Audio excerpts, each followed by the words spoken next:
Hey guys, Travis Edmonds. I'm with Lincoln Electric. I work out of the pipe group. Today we're going to be talking about Pipeliner L-HD and welding through 3 o'clock. All right, in the previous video I put a pass in up top. I stopped before I got to 3 o'clock. Now that's important. You don't want to stop in 3 o'clock because this is one of the trickier areas to start and stop. So we're going to stop above it unless you can weld through it. Stopping up here, coming down the side. When you're coming through, you want to increase your drag angle. You're going to increase your arc length a little bit. I had my helper bump me up 10 amps, and that'll carry me through towards the bottom. Once I get to the bottom, I'll adjust my amperage again. We'll get to that in another video. So let's fire off and see how it goes.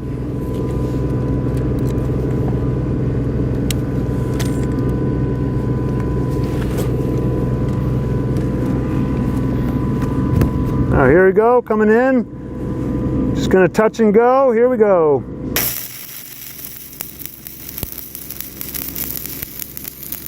A little bit of manipulation on the electrode, lengthening my arc, paying attention to the puddle and the slag, keeping it back, and really letting that puddle tell me what to do.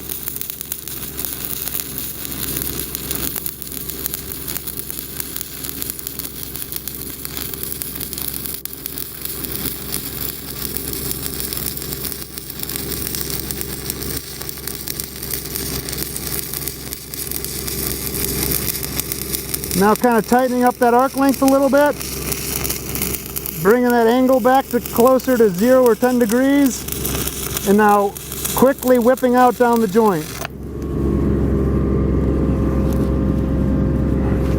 There you go, that's how you have it, welding through 3 o'clock with Pipeliner L-HD. If you have any questions regarding this product or any other Lincoln Electric product, go to lincolnelectric.com.